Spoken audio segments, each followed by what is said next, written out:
1 Timothy 5, verse 17. This is the word of God. The elders who direct the affairs of the church well are worthy of double honor, especially those whose work is preaching and teaching.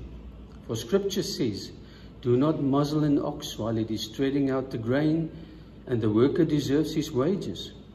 Do not entertain an accusation against an elder unless it is brought by 2 or 3 witnesses. But those elders who are sinning, you are to reprove before everyone, so that the others may take warning. I charge you, in the sight of God and Christ Jesus and the elect angels, to keep these instructions without partiality and do nothing out of favoritism. Do not be hasty in the laying on of hands, and do not share in the sins of others. Keep yourself pure. Stop drinking only water and use a little wine because of your stomach and your frequent illnesses. The sins of some are obvious, reaching the place of judgment ahead of them. The sins of others trail behind them. In the same way, good deeds are obvious, and even those that are not obvious cannot remain hidden forever. So far, the reading of God's word. I must be honest that when I looked at 1 Timothy 5 and read through it before we started this series on this chapter specifically, I dreaded this part, because it is about elders, or as Paul would call them, pastors, and I would like to stick to that reference, pastor, because that's the one that we use in our church, and we know exactly what we mean by that. Pastors, because I am functioning as a pastor in this church, and when I read of a pastor sinning, my heart stops, because I am still a sinner. And here I stand and bring you God's word. So whatever is written here and what we will discover tonight and what we did discover last Sunday evening speaks directly to the one who stands in front and bring you God's word. So I shudder, because I know my sins. I know them in my head. I know them in my actions. I know my shortcomings, my failings. You want proof? You want 2 or 3 witnesses of that? You can go and ask my family. I think one pastor, now I've heard it from John MacArthur, but I'm sure this comes from somebody else, said that a pastor is just a person who's like a waiter. You know, when you go to a restaurant, a waiter bringing you God's perfect food. So the man standing here is not perfect. The man who stands here in front of you bringing you God's word is a sinner as well. But what if the man who stands in front of you teaching God's word, preaching God's word, continually sins? That's the issue that we are going to look at. What if it starts to affect the relationship between him and God's flock, or him and another person in the congregation, to the extent that the congregation, the flock, are taking sides in this? We've ended our last Sunday's evening service with a question: what does a church do when their pastor sin? And that is the idea of keep on sinning. There's no repentance. I mean, it's a different story when you pastor says something in the heat of a moment. Did you know that the pastor can also lose his temper? We are sinners. We're not in heaven yet. We're not there. We work on that, and with the Holy Spirit's help, we get better at that. Thank God for the Holy Spirit who guides us in this and helps us to become more and more like our Lord Jesus Christ. But what if there's no repentance? What if it continues? What then?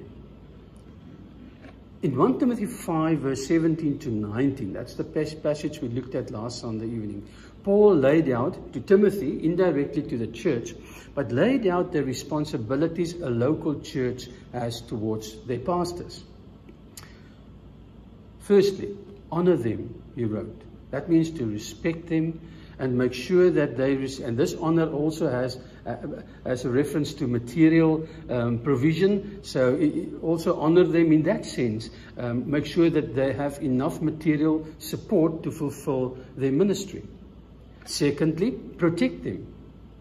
Protect them how? By not entertaining rumors about the pastor, by not entertaining rumors or unverified accusations against them. Only act when there are 2 or 3 witnesses to sustain the accusation.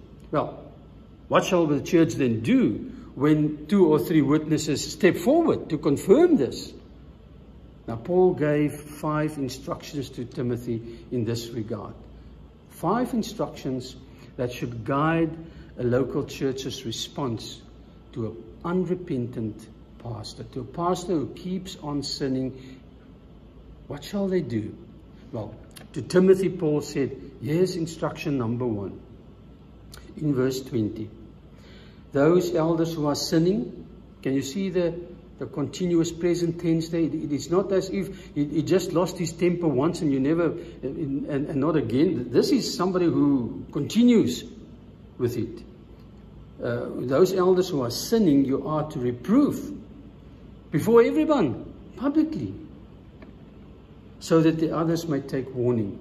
So instruction number 1 to Timothy is publicly reprove a sinning pastor. I think we should just be clear about sin here. In the context of Ephesus, where Timothy was, there were leaders who sinned grossly. Some of them taught false doctrines and they were kind of kicked out of the church. Hymenaeus and Alexander. Examples in chapter 1, verse 20. Even in 1 Timothy 2, there's a reference to another guy, Philetus.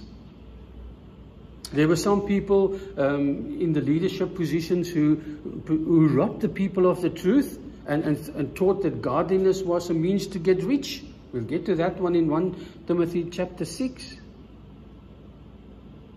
There's a reason why Paul had to give Timothy a long list of the qualifications of an elder in chapter 3. You get a sense of the polemic nature of this letter. He didn't just think up what kind of list can I put together for Timothy to get a better idea of who should qualify for an elder.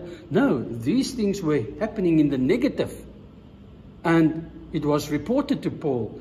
And he wrote back to Timothy and wrote to him, this cannot be.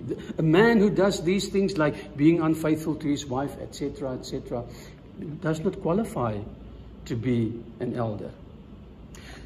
When we speak about sin in its widest sense, and the Greek word for sin is hamartia,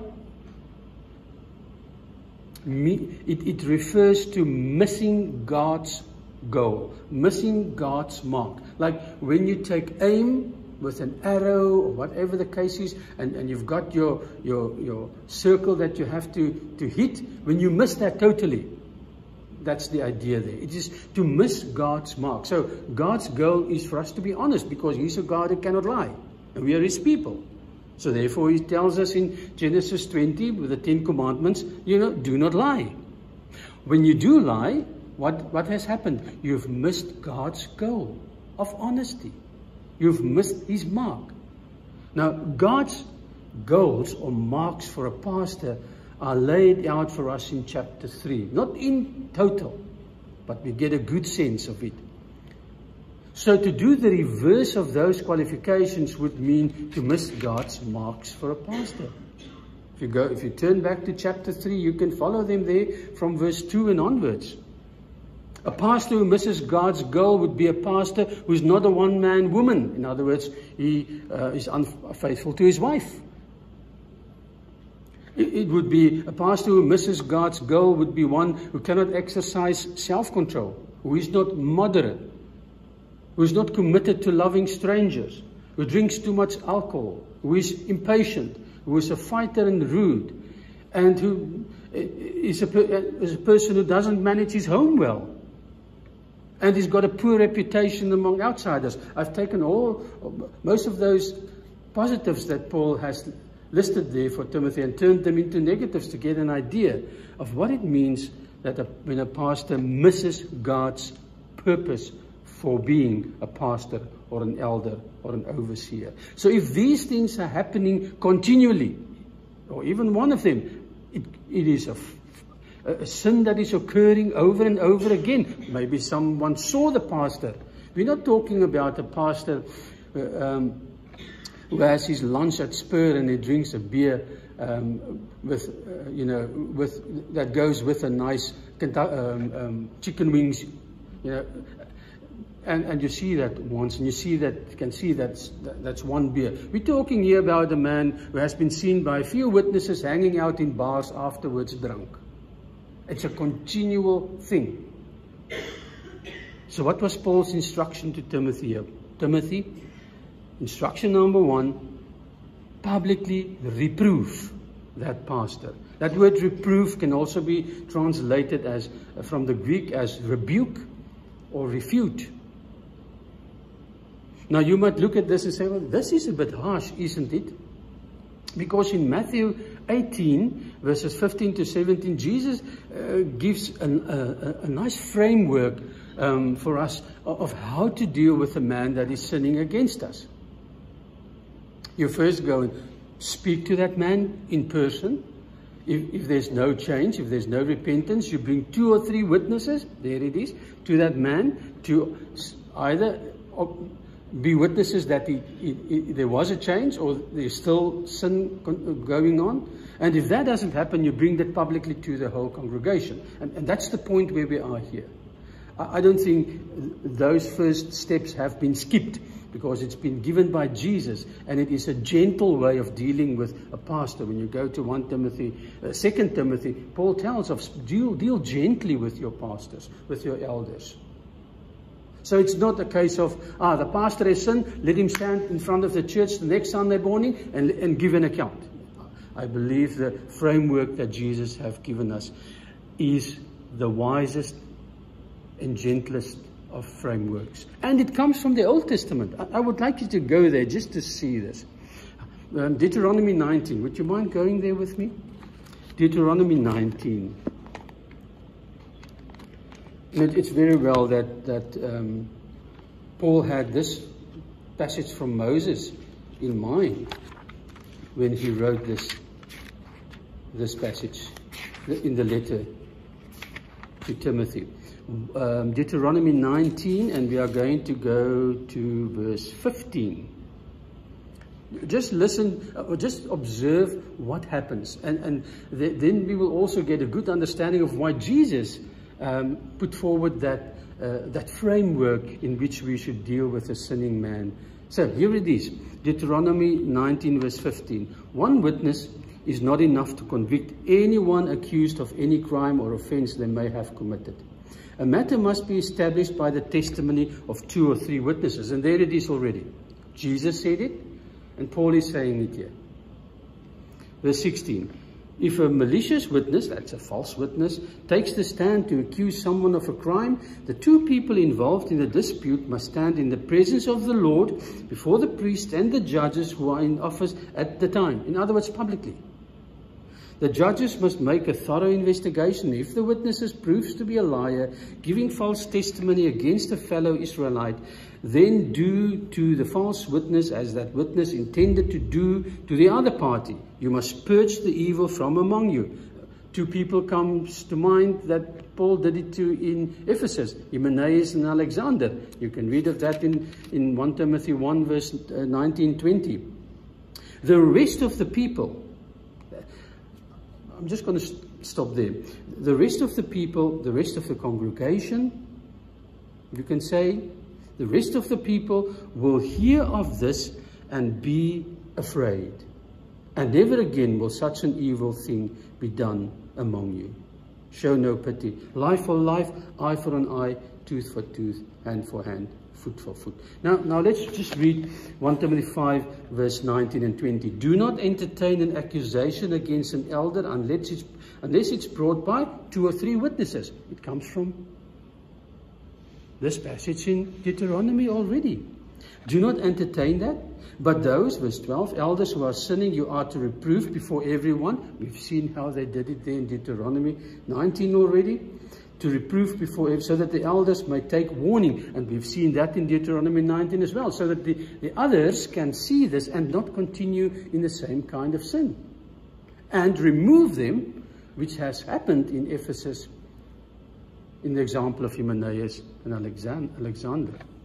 So it's interesting to see that we already have this principle of how to deal with, in this case, pastors who sin, continually sin, from the Old Testament already. But you may ask, why do we have to do this publicly? Why does it have to end publicly? Because a pastor's sin, continuous sin, affects the whole congregation. There's a relationship between the pastor and the congregation. There's a relationship of trust.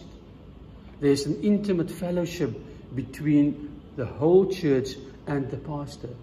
And if that has been trampled on publicly, remember we're talking about 2 or 3 witnesses, meaning this thing has happened in a place where people observed this behavior of the pastor.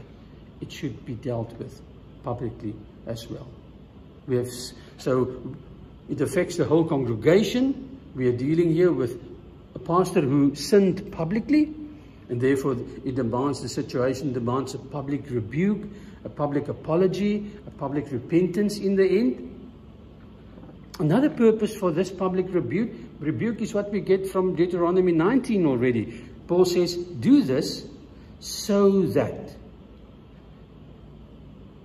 You have to reprove these elders before everyone, in verse 20, so that the others may take warning. In other words, so that it can be a reminder to the rest of the church's leadership, or indeed the whole congregation, of the gravity of the matter. Part of the, let's call it, benefit of a public rebuke of church leaders, of a church leader's sin, is so that others may take warning and see the gravity of that. And Deuteronomy 19 has given us a good indication of how to deal with that person, because it's such a grievous matter, if there's no repentance at all. Also, we have to realize that desiring to be a pastor, desiring to be an elder, Paul called a noble task. It is to desire a noble ministry of God, a highly regarded task. Therefore, only men who are truly godly in their behavior, fulfilling Christ-likeness in an exemplary way in the church, should function in this ministry. And if the character of the pastor who desires this noble task proves to be ignoble, it will leave a stain on the church and its leadership, and ultimately the gospel. Which is what Paul wrote about those 2 guys that I've mentioned a few times now, Hymenaeus and Alexander. Chapter 1, verse 19, holding on to the faith and a good conscience, which some have rejected, and so have suffered shipwreck with regard to the faith. Among them are Hymenaeus and Alexander, whom I've handed over to Satan. They are outside of the family of God.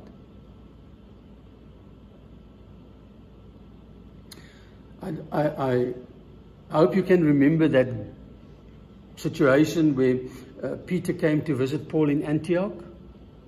It's a good example of dealing with such a matter publicly. Peter and his friends came there, and for Paul calls it, they were not acting in line with the truth of the gospel, which is for the Jew and for the Greek. And these guys started to huddle together as Jews and eat according to Jewish custom and Jewish law, while the guys who are Gentiles formed another group, and the gospel is for the Jew and the Gentile together. And we have been set free from all those laws in Christ. We have been set free of them. So when Paul saw, this is from Galatians 2 verse 11 to 13, when Paul saw that they were not acting in line with the truth of the gospel, he called them out. In front of them all, we read Galatians 2 verse 14.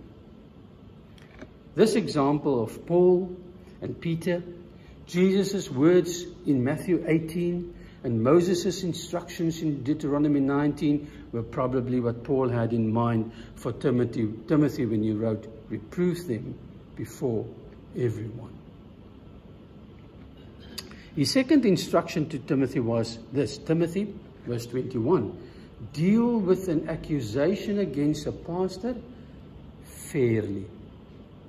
Let's read verse 21 again. I charge you in the sight of God in Christ Jesus and the elect angels to keep these instructions without partiality and to do nothing out of favoritism. I charge you to keep these instructions, and it could have referred to the instructions about the widows, the instructions to the church of how they should honor and protect their pastors, or in fact the whole letter. But I charge you, that's strong language.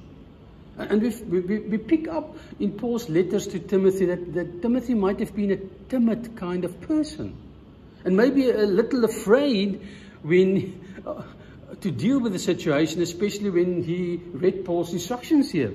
Maybe he wanted to lock him up in his study and hope that these things would simply disappear. And Timothy had to realize the gravity of the matter, the seriousness of a matter of a pastor who continues in sin, and the damage that such a pastor or elder or overseer can cause the church, and in the end, the gospel itself. So Paul charged him, Timothy, I charge you in the sight of God and Christ Jesus and the elect angels. Wow. These three entities cover the whole heavenly host. They are watching. So be careful, Timothy. Don't be partial in your judgment. Don't show favoritism in your judgment. The God and Christ Jesus and the elect angels, those are the angels who are serving currently in heaven. They are all associated with Christ's return and final judgment. So Paul was in fact saying something like this to Timothy. Timothy, take care not to deal with the accused unfairly, because God does not judge unfairly. God is not partial. Christ is not partial. God does not show favoritism. 2 Chronicles 19 verse 7 as a reference here. For there is no injustice with the Lord our God, or partiality, or taking bribes. 2 Chronicles 19 verse 7. Therefore, Timothy, your judgment must be without partiality. And partiality translates a form of a certain Greek word, which made it a courtroom term, which described a crooked procedure, like deciding an issue in advance based on personal preference or taking sides. So it's closely linked to favoritism as well. There was to be no hint of favoritism in Timothy's and the church's dealings with all the matters that Paul had brought to his attention. Specifically the last few about dealing with a sinning pastor. Timothy's default posture needed to be holy equanimity. He was to be not to be influenced by the politics of the day, which happened so easily. Societal preferences, cultural views, popular philosophies, which was the case in Ephesus, very much so. Or just plain lovely personalities in his judgment of a sinning pastor. Paul's third instruction to Timothy, and therefore to the church, and therefore to us as a church, is this: Timothy, protect your reputation of purity. Verse 22. Do not be hasty in the laying on of hands, and do not share in the sins of others. Keep yourself pure. How was Timothy to keep himself pure? By not being hasty in appointing elders. Paul expressed it as follows: by the laying on of hands. In other words, Timothy, be careful. Be careful in appointing pastors too quickly. Carefully observe them before appointing a man as a pastor. In chapter 3, verse 10, Paul wrote the same more or less about the deacons. In chapter 3, verse 10, he wrote, they, deacons, must first be tested, that is, observed. And then if there is nothing against them, let them serve as deacons. In other words, Paul was saying, Timothy, don't hastily put a person in the role of a deacon or an elder, in this case, of verse 22, chapter 5, unless he has proven himself in actions and in character. What did Paul mean with the laying on of hands? Because that is something that people misunderstand very much. In Acts, we find Paul placing his hands on those who first professed Christ. In the church of Ephesus, in Acts 19, verse 6. What did that symbolize? I use the word symbolize because there's nothing magic in it. There's nothing transferred from the one person to the other. I have the Holy Spirit and I have this gift of speaking in certain languages, and if I lay my hands on it, it's like a current going from me into you, and now you have there's nothing of that. It is symbolic in nature. It was a symbol of affirmation of a man's suitability, his preparedness, his readiness and acceptance into ministry, a way of saying, we agree. If I lay my hands on that person, we agree, or I agree that this person is ready and qualifies for this ministry. It also carried the idea of solidarity, of union and identification. And this comes from the Old Testament. In the sacrificial system, when a man put a sacrifice on the altar, he had to put his hands on the sacrifice so as to identify, a symbolic act, so as to identify with this sacrifice and what's going to happen with it, because he was a sinner. This was, we read of this laying on of hands in Acts 6. In Acts 6, that's the chapter in Acts where those first 7 men were appointed to fulfill a diaconal ministry. After they've been appointed, the apostles came and they laid hands on the 7 men, appointed them in a way, identified with them in the ministry, approved of them for this ministry. We find in Acts 13 verse 3, when the leaders of Antioch, that's the place where, from the church from which Paul and Barnabas was sent to do evangelism among the Gentiles. In Acts 13 verse 3, the leaders of Antioch set aside Paul and Barnabas for evangelism. They prayed, they fasted, and then we read they laid hands on them as a symbol of, we agree. We agree that this is what you are going to do. We are in agreement with you, and we are in unity with you. And we approve of what we all have decided, that this is the Holy Spirit leading us in this direction. So Paul was saying to Timothy here, laying your hands on a person, you identify with him. You approve of him. So with regards to ministry, and in this case, ministry of an elder, if the hands are laid on a person in praying for that person, it is to say, I approve. I identify. But what then if you do such a thing? What then if that man on which you've laid your hands and prayed for turns out to be a destroyer of the faith like Hymenaeus and Alexander? Paul's response therefore was, Timothy, if you had laid hands on such a man, you share in his sins. Chapter 20, verse 22. Do not be hasty in the laying on of hands, and do not share in the sins of others. So what Paul was basically saying to Timothy is, the person who appoints, who lays hands on, is responsible for the appointed person, what the appointed person does while holding that office. Timothy, make sure that you properly and fully check out the man's character and his life and his doctrine before you lay your hands on him, before you identify with his ministry, before you publicly say in a symbolic way that you approve that the Holy Spirit is leading both of you to affirm this man to be a minister, a pastor, evangelist, whatever the case might be. If you're too hasty with that and you find out later that he is actually not worthy of the ministry, Paul was saying, to put it bluntly, then it's on your head. That's how deep the solidarity goes when you lay hands on someone. That's why it is a special thing to do.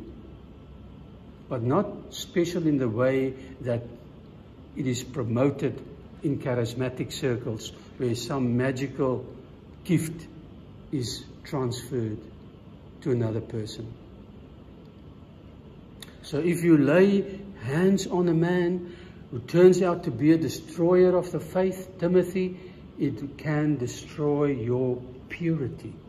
And you have to keep yourself pure. You have to keep yourself pure. Pure from a Greek word also meaning blameless, meaning nobody should pick up any ammunition to fire at you in this regard. You have to take care of your reputation of purity. So in order to do that, Timothy, make sure that you don't lay hands on a person. You don't approve a person or to be an elder or a deacon too hastily. The fourth instruction Paul gave to Timothy is this. Verse 23. Stop drinking only water and use a little wine because of your stomach and your frequent illnesses. And you read this and you ask, where does this come from? I mean, he's dealing here with very serious issues. He's dealing here with the laying on of hands, which is symbolically a very serious thing and very beautiful thing to do. And then the next moment he says, rather drink wine for your stomach, Timothy. Now, some people have read a lot into this. Some say it's got to do with that purity that Paul speaks of in verse 22. And maybe Timothy fell for, Carol will like this word, asceticism. And he has decided, listen, no marriage, no alcohol, no enjoying the things that the world has given us in this world to enjoy. And that's why I said it's kind of saying to Timothy, it's okay, Timothy, you have this illness, so it's okay, it's fine, drink a little bit of wine. Well, what connects verse 22 to 23 is not so much that. It is the person. Paul is speaking to Timothy. And remember, right in the beginning, he called Timothy his son. They had a very dear, very intimate relationship. Up to this point, they were already about 20 years together. 20 years serving in the ministry together. So Paul knew Timothy's illnesses and failings, and he knew everything about Timothy. The connection between verse 22, 23, and 24 is Paul telling Timothy something.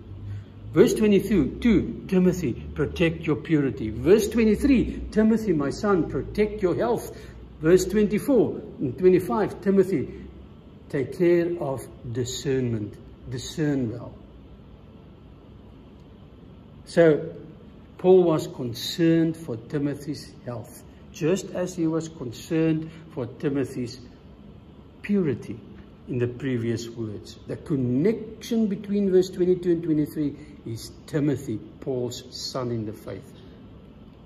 And we can assume that Paul refers here to a stomach and frequent illnesses. This must have been a stressful situation. I think you just have to speak to pastors and ask them about stress levels. And you will quickly pick up that it is stressful. Stress might not look that way publicly, but when I wake up in the night, 3 o'clock in the morning, and cannot sleep, I start to think about the members of the church.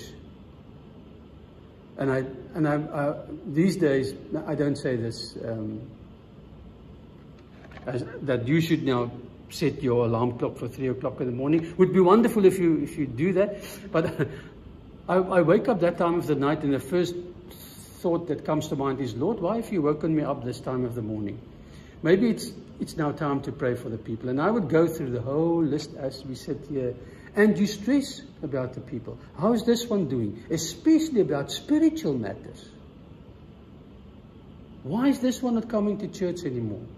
That person said that thing too, and somebody picked it up. What does he mean or she mean when she said that? Are they not happy?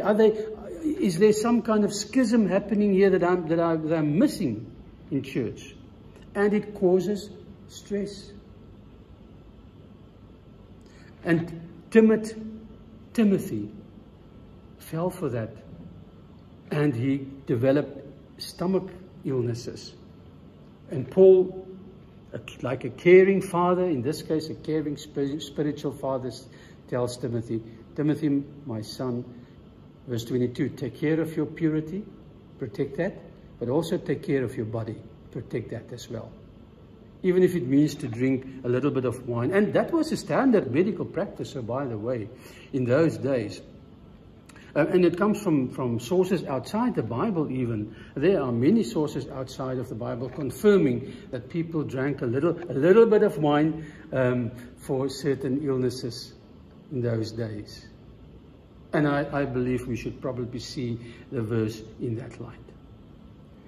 Instruction number 5, the last one that Paul gave to Timothy in verses 24 and 25, has all got to do with discernment. So verses 24, 25. Verse 22, take care of your purity. Verse 23, take care of your health. Verse 24 and 5, take care of discernment. Take care that you discern well. Let's just read those 2 verses again. The sins of some are obvious, reaching the place of judgment ahead of them. The sins of others trail behind them. In the same way, good deeds are obvious, and even those who are not obvious cannot remain hidden forever. Paul cared about Timothy, his purity, his reputation, his physical health, and his discerning abilities. That is discernment in who qualifies for pastoral ministry and who not. So who do not qualify? Verse 24, Paul's answer was this. For some it's obvious. For some people it's so obvious that reaching the place of judgment ahead of them, and we can see that. So it's not even something to think about. That person does not qualify. But then there are some others. Some others whose sins are not that obvious, whose sins trail behind them like the slimy trail a slug leaves on the pavement. You don't see the slug, but you can see the trail where it moved.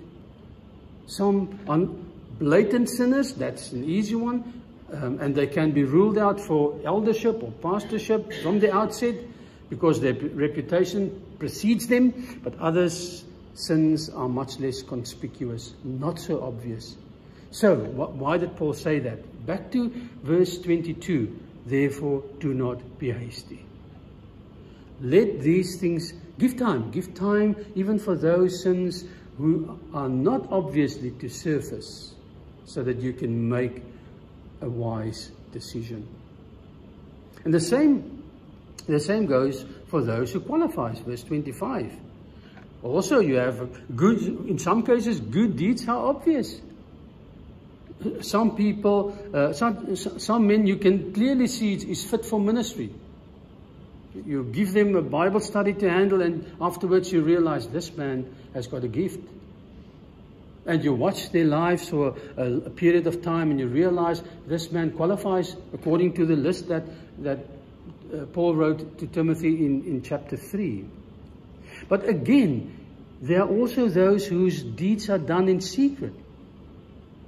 In verse 25, Paul wrote, in the same way good deeds are obvious, that's an easy one, and even those that are not obvious cannot remain hidden forever. So there are some people who are more the quiet type, who doesn't want all the rest of the people to know what they do.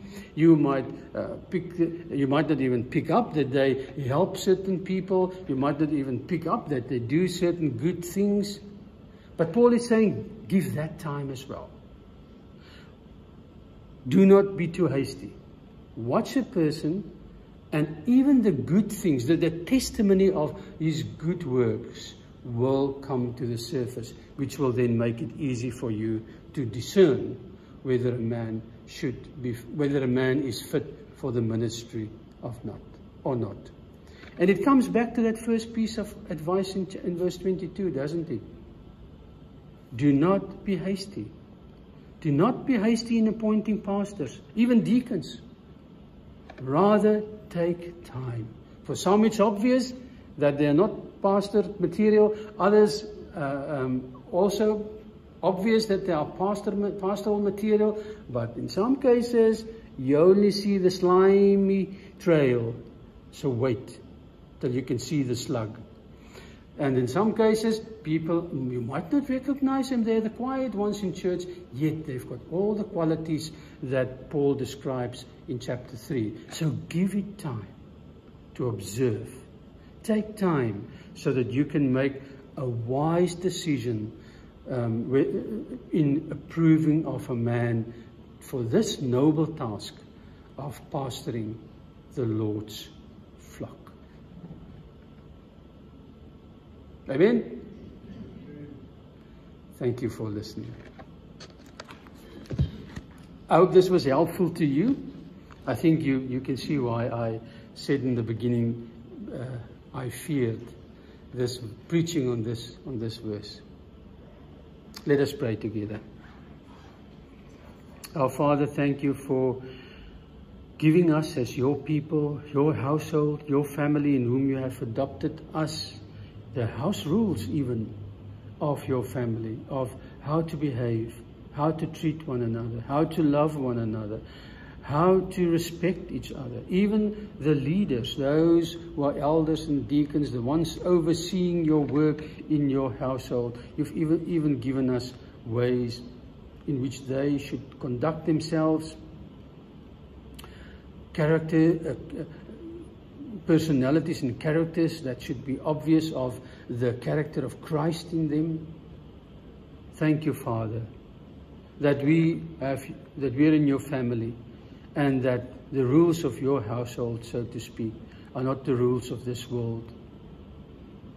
It's not a matter of how much money you have. It's not a matter of how strong personality you have to be a leader, how powerful you are, but it is a matter of being like Christ in Christ's family, where you are our Father, and where you've shown us in Christ himself what true love means, what true sacrifice is, what humility looks like. And I plead with you, Lord, that in our members' lives and in the lives of the deacons and pastors of this little church, you will move us more and more into that Christ-likeness. I ask it in his name. Amen.